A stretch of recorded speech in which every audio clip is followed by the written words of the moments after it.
창세기 33장 1절부터 5절의 말씀을 보겠습니다.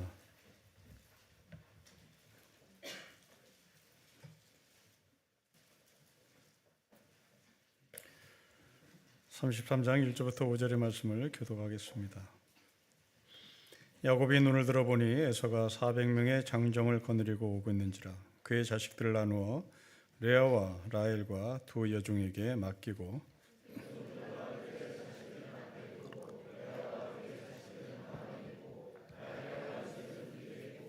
자기는 그들 앞에 나아가되 몸을 7번 땅에 굽히며 그의 형 에서에게 가까이 가니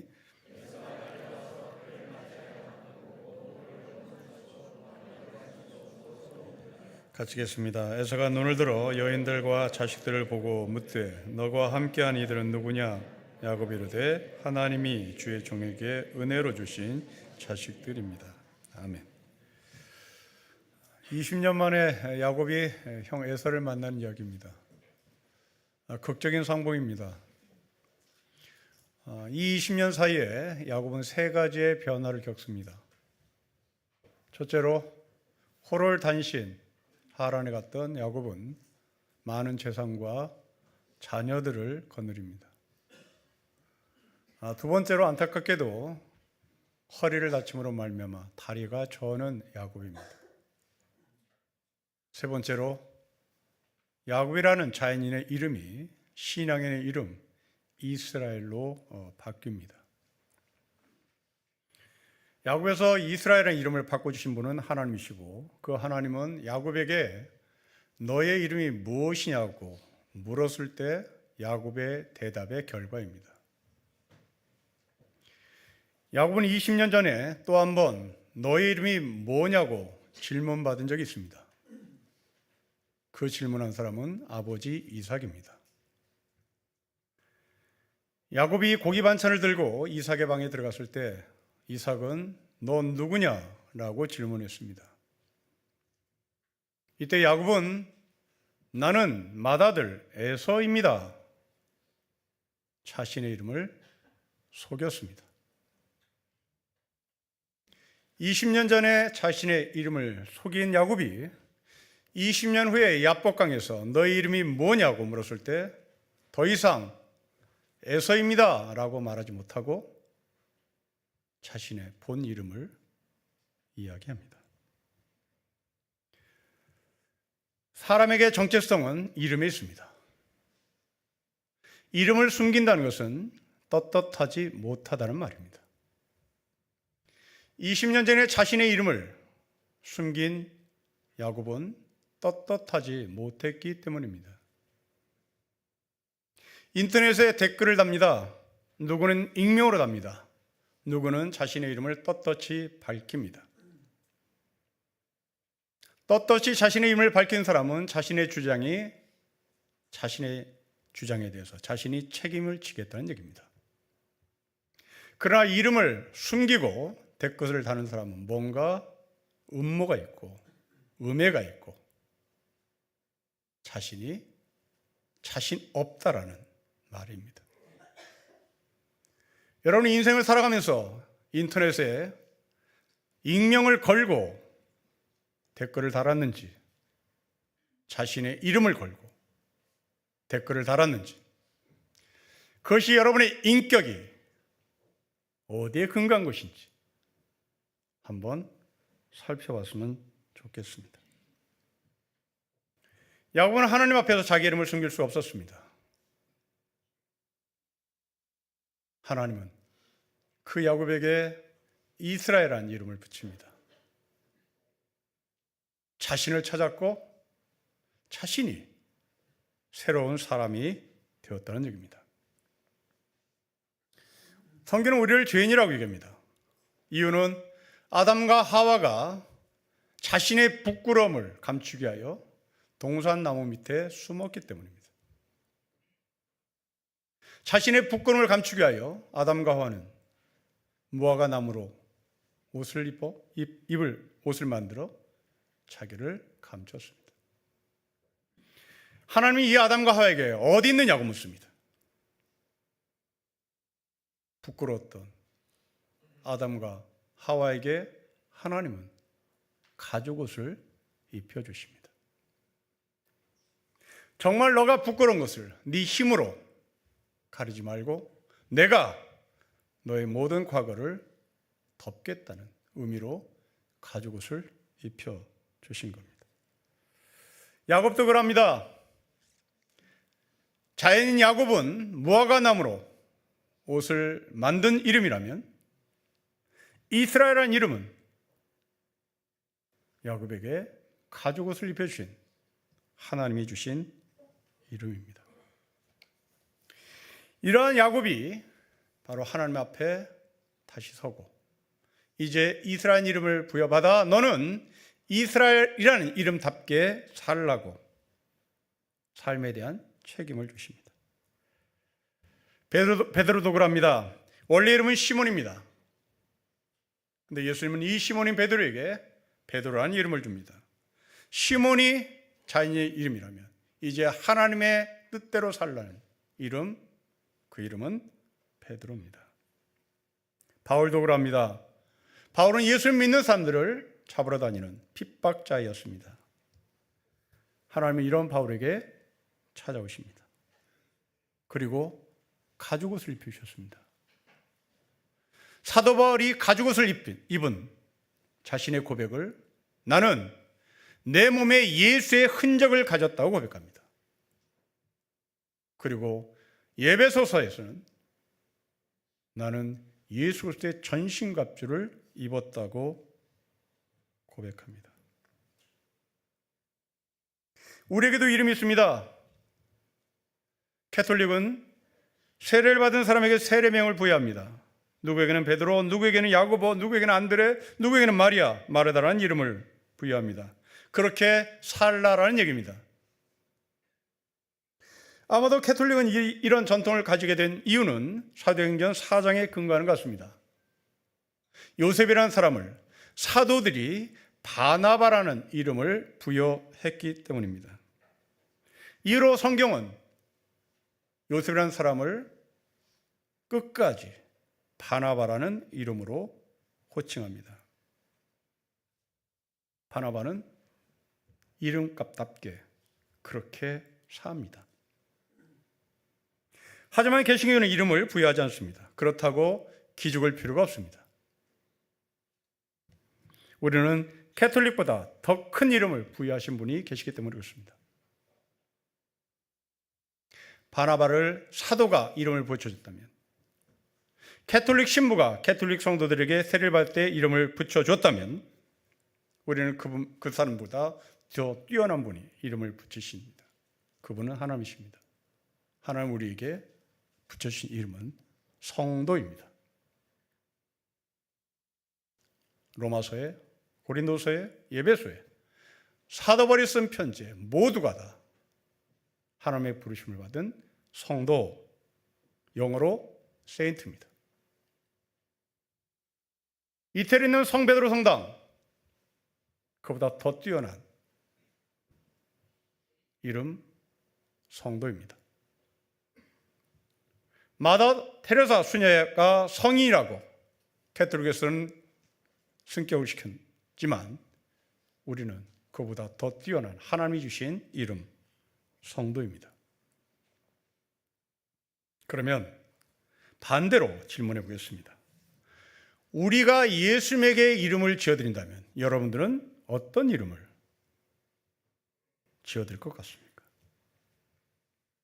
복음서를 보면 예수님께서 제자들에게 내 이름이 뭐냐고 질문하신 적이 있습니다. 내 이름을 한번 지어다오라고 부탁한 적이 있습니다. 이 부탁을 한 곳은 가이사랴 빌립보입니다.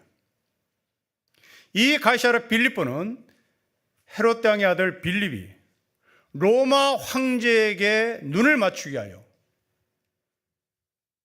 새롭게 건축한 신도시입니다. 이 신도시에는 로마의 신전을 세우고 로마의 우상들을 세웁니다. 그리고 로마의 극장들을 세웁니다. 어찌하든지 로마 황제의 눈에 들기 위하여 온 힘을 다했던 사람이 바로 빌립이요, 이 사람이 세운 도시가 가이사라 빌립보입니다. 예수님은 이 도시 한복판에서 너희는 나를 누구라고 하느냐, 내 이름을 한번 지어다오 부탁을 합니다. 그때 베드로가 외칩니다. 당신은 그리스도이십니다. 베드로가 예수님에게 이름을 지어준 셈입니다. 그리스도는 왕이란 얘기입니다. 그리스도는 황제를 뛰어넘은 수준입니다. 로마 황제 가이사의 수준을 뛰어넘은 것이 그리스도 왕이라는 말입니다. 가이사라 빌립보라는 도시 한복판에서, 그것도 갈릴 출신들이, 갈릴 출신 젊은 예수에게 당신은 황제를 뛰어넘은 그리스도입니다. 이건 굉장히 위험한 발언입니다. 마치 평양 광장에 세워진 김일성 동상 앞에서 너는 나를 누구라고 부르냐? 라고 묻자 누군가 말합니다. 당신은 저 김일성보다 더 위대한 지도자를 뛰어넘어 왕입니다. 이 말입니다. 만약 이 말을 하는 베드로 주변에 로마의 경찰, 로마의 정본이 있었다면 베드로는 곧바로 체포당합니다. 우리도 베드로처럼 예수님을 그리스도라고 부릅니다. 그리고 예수님은 또한 우리에게 그 이름을 확인하십니다. 어디에서요? 가이사라 빌립보에서요. 초경쟁사회에서, 자본주의 극한값을 날리는 여러분의 직장에서, 돈을 맹목적으로 추구하는 사회에서, 그 한복판에서 예수님은 우리에게 묻습니다. 너는 내가 누구냐라고. 여러분들의 사장 앞에서, 여러분들의 회장 앞에서, 여러분들이 인사권을 쥐고 있는 사람 앞에서 너는 나를 누구냐? 그리고 너는 누구냐? 라고 묻습니다. 우리는 답해야 합니다. 물론 어렵습니다. 이 답을 해야 하는 우리가 야곱을 통해서 다시 한번 힘과 응원을 받습니다. 여러분 1절을 보십시오. 같이 읽겠습니다. 시작. 야곱이 눈을 들어보니 에서가 400명의 장정을 거느리고 오고 있는지라. 그의 자식들을 나누어 레아와 라헬과 두 여종에게 맡깁니다. 여러분, 이때 야곱은 다리를 저는 상황이었습니다. 허리가 나갔기 때문입니다. 또한 야곱은 밤새 하나님과 씨름을 하고 아침을 맞이했을 때입니다. 밤을 새웠다면 정신이 몽롱합니다. 정신이 몽롱하고 밤새 하나님과 씨름을 했기에 몸도 피곤하고 더 나아가서 다리가 온전치 못합니다. 그렇다면 1절의 상황은 이렇게 바꿔야 하는 겁니다. 몸이 피곤했던 다리를 저는 야곱은 자기 앞에 다가오는 400명이 헷갈린다, 이렇게 말해야 되는 겁니다. 400명이 잘 보이지 않아, 이렇게 말해야 되는 겁니다. 아니면 그 400명이 4,000명으로 보여, 4만 명으로 보여, 겁이 났어, 두려워 라고 말해야 되는 겁니다. 그런데 1절에서는 야곱이 400명을 직시합니다. 피곤함에도 불구하고, 다리를 절매도 불구하고, 두렵다, 무섭다, 헷갈린다, 안 보인다, 없습니다. 직시합니다. 이 400명의 장정이 야곱에게 온다는 소식은 이미 창세기 32장에 나와 있습니다. 그 창세기 32장에서 종들이 에서가 400명을 끌고 온다는 소리에 야곱은 두려웠다, 답답했다. 그때는 야곱이 다리를 저는 때가 아닙니다. 그때는 야곱이 피곤한 때도 아닙니다. 그때는 야곱이 밤을 새운 적도 없습니다. 그때 야곱은 정신이 말짱했습니다. 튼튼했습니다. 그럼에도 불구하고 400명이 온다는 소리에 겁을 먹었던 야곱은 두려웠다, 답답했다고 얘기합니다. 그런데 33장에 와서 이 400명이 자기 앞으로 온다는 소식에, 소식이 아니라 직접 봤음에도 불구하고 야곱은 겁먹지 않습니다. 도망가지도 않습니다. 그 400명을 뚫어지게 쳐다봅니다. 이유는 야복강 때문입니다. 이유는 하나님을 만났기 때문입니다. 지난주에 트럼프가 미국 대통령으로 취임했습니다. 전통적으로 미국에서는 대통령이 취임하면 곧바로 워싱턴 DC에 있는 성공회 국립대성당에서 예배를 드린다고 합니다. 이 예배에서 설교자로 부름받은 성공회 주교는 트럼프 앞에서 이렇게 설교를 했습니다. 마지막으로 간청드리겠습니다. 대통령님, 수백만 명이 당신을 신뢰해왔고 어제 당신은 선서를 통해 말했듯 당신은 사랑 많으신 하나님의 섭리의 손길을 느끼고 있다고 말했습니다. 하나님의 이름으로 간청드립니다. 이 나라에서 두려움에 떨고 있는 사람들에게 자비를 베풀어 주십시오. 민주당원, 공화당원, 무당파, 가족들 속에 있는 게이, 레즈비언, 트랜스젠더, 그 자녀들 중 일부는 자신의 목숨을 걱정하고 있습니다. 우리는 농작물을 수확하고 사무실을 청소해주며 가금류 농장과 육가공 공장에서 일하는 사람들, 우리가 레스토랑에서 식사하며 그것을 거두어다가 설거지하는 사람들, 병원에서 야간 근무를 하는 사람들 중에는 시민권이 없거나 적법한 서류를 갖고 있지 않은 사람들도 있습니다. 그렇다고 대다수의 이민자들은 범죄자가 아닙니다. 그들은 세금을 내고 사는 훌륭한 우리의 이웃입니다. 간청합니다, 대통령님. 부모가 추방될까 두려워하는 어린이들, 전쟁터와 박해로 도망쳐온 사람들, 우리 공동체 안에서 자비와 환대를 받을 수 있도록 도와주십시오. 하나님께서는 우리에게 낯선 사람들에게 자비를 베풀라고 가르치셨습니다. 우리 또한 이 땅에서 한때는 낯선 사람들이었습니다. 하나님께서 모든 사람의 존엄을 존중하며 사랑으로 진실을 말하고 겸손히 동행할 수 있는 힘과 용기를 주시기를 기도합니다.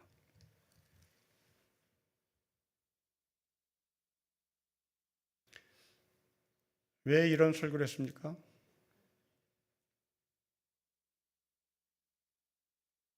이 설교자가 민주당원이어서요? 아닙니다. 성경이 그렇게 말씀하시기 때문입니다.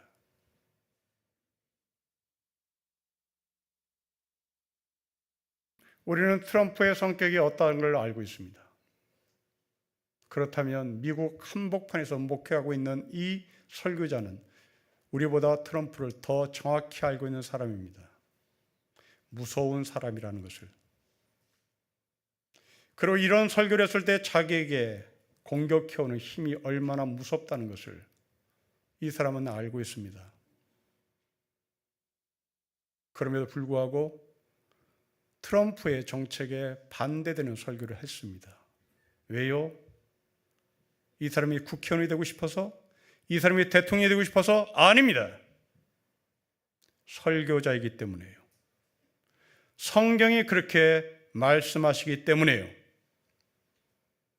소외된 자를 차별하지 말라는 성경의 말씀이기 때문에 그렇습니다.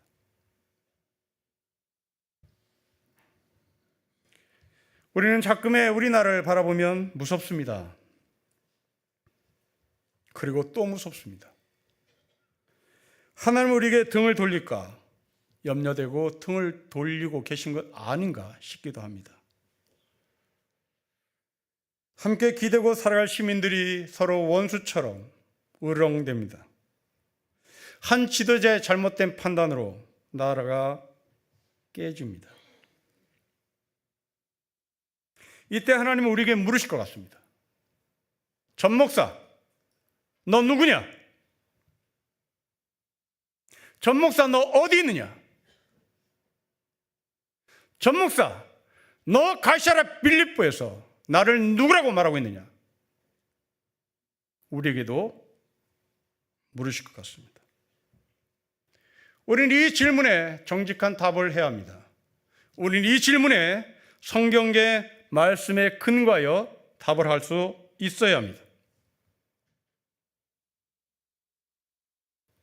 지난주 분당에 있는 대형교회 한 목사가 주일 설교에서 우리나라를 바라보며 이런 설교를 했습니다. 누가 옳은지 판단을 유보하고 기도할 때입니다. 저는 그분에게 1절을 읽어보라고 권면드리고 싶습니다. 당신은 400명의 에서의 장령들을 지키자고 계십니까?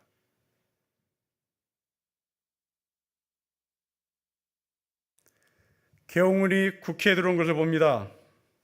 다리가 후들거립니다. 계엄을 경험한 세대가 갖고 있는 사람들의 트라우마입니다. 이런 사람들에게 계엄이 아니라 계몽이라고 1000번, 1000번 가스팅을 하고 싶어도 그 말을 신뢰하지 않습니다. 몸이 군인들의 군홧발 소리가 들리기 때문에 그렇습니다. 아마도 계엄을 계몽이라고 말하는 이유는 계엄을 역사로만 공부하는 20대, 30대에게 겨냥하는 메시지가 아닌가 싶습니다. 그렇다면 20대, 30대 여러분, 서울의 봄이라는 영화를 보십시오. 계엄이 얼마나 공포스러운 것인지. 이런 공포 앞에서 누가 옳은지 판단을 유보하고 기도할 때 이런 설교는 생명력 없습니다. 저는 그 설교자에게 묻고 싶습니다. 목사님은 지금 조국의 상황이 판단이 안 되는 것입니까? 아니면 나는 판단하고 있지만 교인들에게 판단을 유보하라고 지금 가스라이팅 시키고 있는 것입니까? 아니면 극렬 지지자 교인들이 무서워서 립 서비스를 하고 있는 것입니까? 설교자는 중도를 걷는 사람이 아닙니다. 설교자는 정도를 걷는 사람입니다. 믿음의 사람은 중도에 있지 않습니다. 믿음의 사람은 정도에 있습니다. 하나님을 만난 사람입니다. 3절을 보십시오. 같이 읽겠습니다. 자기는 그들 앞에서 나아가되 몸을 7번 땅에 굽히며 그의 영 에색에 가까이 갔습니다. 야곱은 앞으로 나섭니다. 숨지 않습니다. 기도할 때로 말하지 않습니다. 회색지대에 있지 않습니다. 앞으로 나갑니다. 야곱이 이렇게 달라졌습니다. 20년 전에는 사람을 속이는 야곱이었다면 지금은 나오는 사람이었습니다. 20년은 도망가는 사람이었다면 지금은 떳떳이 앞에 서서 책임을 지겠다고 야곱은 표현해 있습니다. 시편 33편은 말씀합니다. 군대가 많다고 해서 왕이 나라를 구하는 것도 아니며 힘이 세다고 해서 용사가 제 목숨을 건지는 것은 아니다. 나라를 구하는데 군마가 필요한 것은 아니며 목숨을 건지는데 많은 군대가 필요한 것은 아니다. 400명 앞에 야곱은 겁을 먹지 않았습니다. 400명이 무서워서 뒤로 숨지도 않았습니다. 우리에게 도대체 무엇이 필요합니까? 그리고 누가 필요합니까?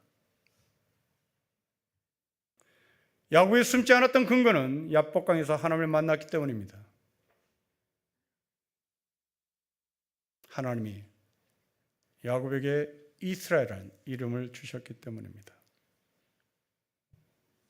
믿음이 필요합니다. 그리고 그 믿음을 주신 하나님이 필요합니다. 다윗과 골리앗의 싸움을 보십시오. 다윗은 천군만마를 들고 있지 않았습니다. 천군만마는 골리앗이 들고 있었습니다. 그러나 다윗이 이겼습니다. 군대가 많다고 해서 이기는 것이 아닙니다. 권력을 가졌다고 해서 세상을 지배할 수 없습니다.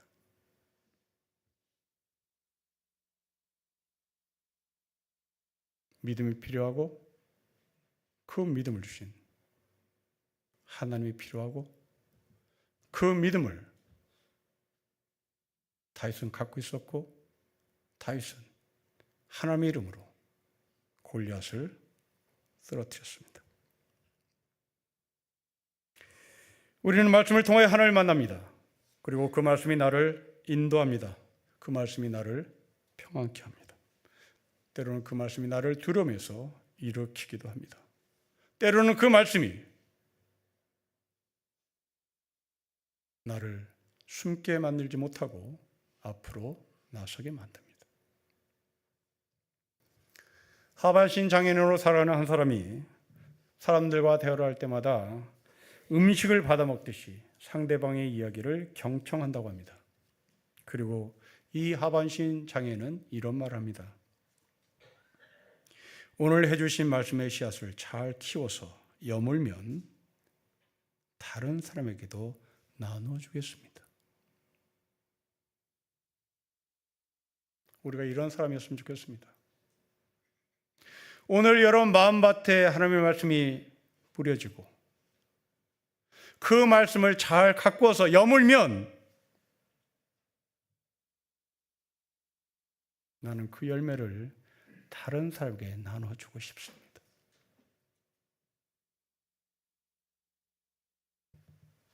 말씀을 붙들고 사는 사람은 길을 잃지 않습니다. 말씀은 어두운 데를 비치는 등불이기 때문에 그렇습니다. 이 말씀이 우리 가운데 오셔야 합니다. 성경을 읽는다는 것은 내가 누구인지를 날마다 확인하는 겁니다. 그리고 그 말씀을 자양분 삼아 그 말씀을 키워내는 겁니다. 성경을 읽으면 우리 속에 용기가 생기고 그 용기로 나는 야곱이 아니라 이스라엘이라고 외치는 사람입니다. 성경을 읽으며 하늘을 봤으면 좋겠습니다. 아브라함을 기억해 보십시오. 후손이 없었던 아브라함은 하나님의 말씀을 신뢰하지 않습니다. 계속 말씀하셔도 신뢰하지 않던 아브라함에게 하나님은 하늘을 보라고 말합니다. 하늘의 뭇별들을 보라고 말합니다. 이사야 선지자도 바벨론에서 포로 생활하는 히브리 노예들에게 말합니다. 하늘의 뭇별들을 보십시오. 그 하늘은 성경에 있습니다. 성경의 하늘입니다.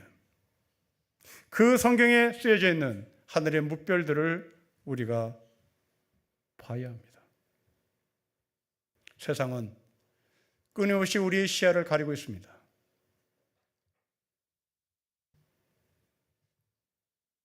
계엄을 계몽이라고 외치며 악을 쓰고 있습니다. 국회의원을 요원이라고 악을 쓰고 있습니다.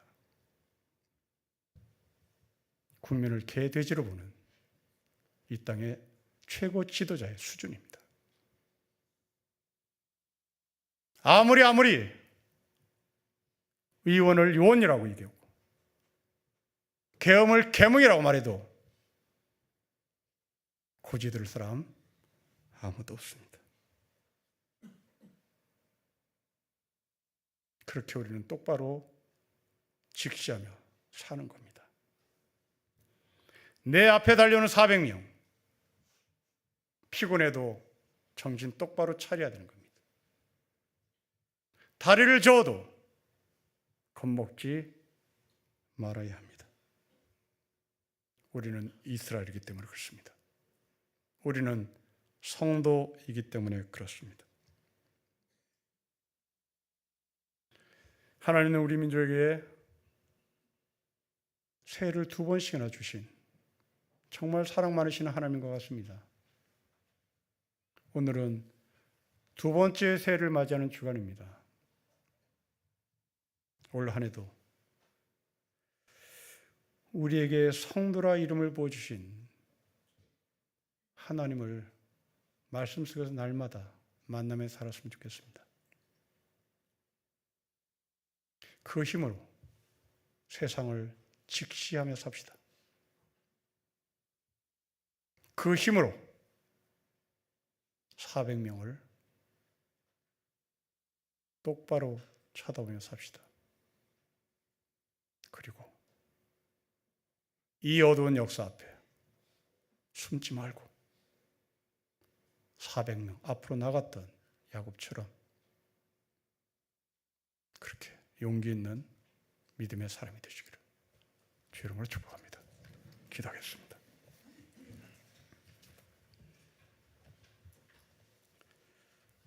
죄인을 의인이라고 왕같은 제사장이라고 성도라고 전신갑주를 입혀주신 주님을 찬양하며 우리가 정도의 길을 걷겠습니다. 다리를 저어도 400명을 응시하겠습니다. 힘들어도 400명을 똑바로 바라보도록 정신